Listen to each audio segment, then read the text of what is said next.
नमस्कार दोस्तों, आप सभी का एक बार फिर से स्वागत है हमारे चैनल दुर्गा भक्ति मार्ग में।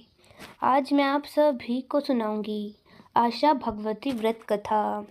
आशा भगवती व्रत अपने नाम अनुसार ही सभी आशाओं को पूर्ण करने वाला व्रत है। इस व्रत को करने से व्यक्ति पाप मुक्त हो स्वर्ग में निवास करता है। यह व्रत विशेष रूप से महिलाओं द्वारा किया जाता है।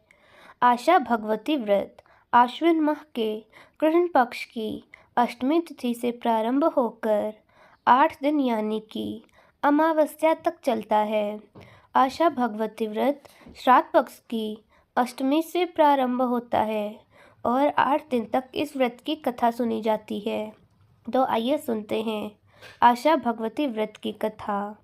आशा भगवती हिमाचल नाम के एक राजा थे जिनकी 2 पुत्रियां थीं। एक का नाम गौरा और एक का नाम पार्वती था। एक दिन राजा के मन में सवाल आया कि मेरे राज्य की प्रजा किसके भाग्य का खाती है। राजा ने सबसे पूछा। सबने एक ही जवाब दिया कि महाराज, हम तो आपके भाग्य का खाते हैं। तब राजा ने अपनी दोनों पुत्रियों को बुलाया और पूछा कि तुम दोनों किसके भाग्य का खाती हो।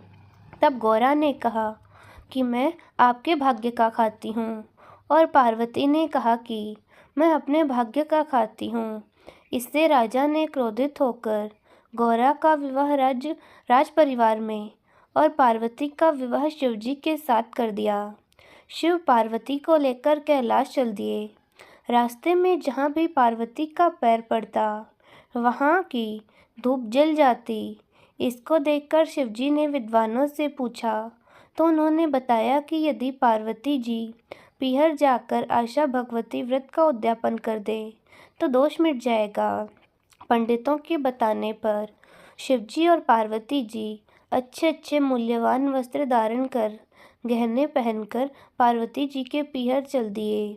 रास्ते में एक नगर आया जहाँ सब लोग उदास थे। पार्वती जी ने पूछा, इस नगर में इतनी शांति कैसे है। तब दासी ने बताया कि रानी के संतान होने वाली है, इसीलिए सब दुखी हैं। पार्वती जी ने रानी के दुख को देखकर शिवजी से कहा, हे नाथ, मेरी भी कोख बंद कर दो, अर्थात बांध दो। शिवजी ने ऐसा करने से मना कर दिया। आगे चले तो जंगल में एक घोड़ी के बच्चा होने वाला था। घोड़ी दर्द से तड़प रही थी। पार्वती ने जिद कर ली कि हे प्राणनाथ, मेरी कोख बांध दो।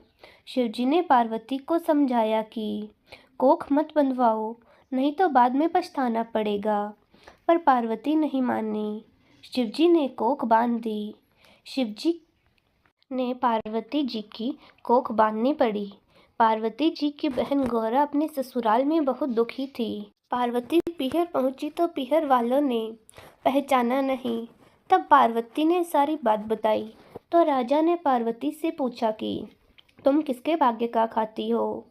तो पार्वती जी ने कहा, मैं मेरे भाग्य का खाती हूँ। पार्वती अपनी भाभियों के पास चली गई। पार्वती जी की भाभियाँ आशा भगवती व्रत का उद्यापन कर रही थी।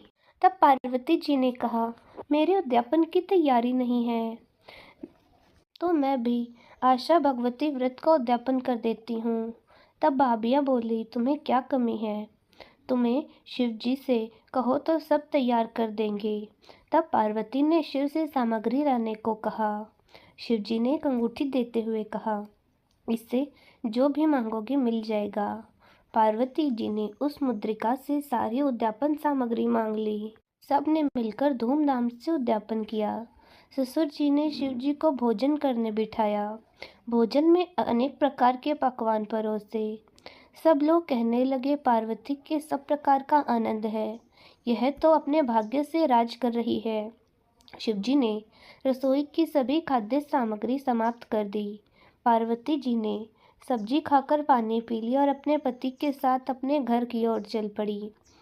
इसके बाद जो धूप सूख गई थी वह हरी हो गई। शिवजी ने सोचा कि पार्वती जी का दोष मिट गया। उस नगरी में शिव पार्वती जहाँ रानी के पुत्र होने वाला था वहाँ गए। रानी वहाँ कुआं पूजन करने जा रही थी। सब लोग नाच गा रहे थे। रानी को देख पार्वती जी ने कहा कि स्वामी मेरी कोख खोल दो। शिव जी बोले अब कैसे खोलूं? आगे चले तो घोड़ी अपने बच्चे को दुलार कर रही थी। घोड़ी को देख पार्वती जी ने हट पकड़ ली कि मेरी को खोल दो, नहीं तो मैं यहीं प्राण त्याग दूंगी। पार्वती जी का हट देखकर शिव जी ने पार्वती जी से उपटन के गणेश जी बनवाए। पार्वती जी ने बहुत नेक विचार किए और कुआं पूजा। पार्वती जी बोली मैं सुहाग बांटूंगी, तो सब तरफ शोर मच गया कि पार्वती जी सुहाग बांट रही हैं, जिसको लेना है ले लो। सब दौड़ दौड़ कर सुहाग ले गई। इस प्रकार पार्वती जी ने किसी को निराश नहीं लौटाया। ऐसा कहानी कहते हुए इस व्रत का उद्यापन कर दें। इससे अखंड सौभाग्य प्राप्त होता है और सभी मनोकामनाएं पूर्ण होती हैं। जय आशा भगवती माता की। तो यह थी आशा भगवती व्रत की कथा। तो दोस्तों कैसी लगी आपको हमारी आज की यह कथा? कमेंट्स में ज़रूर बताएं। धन्यवाद।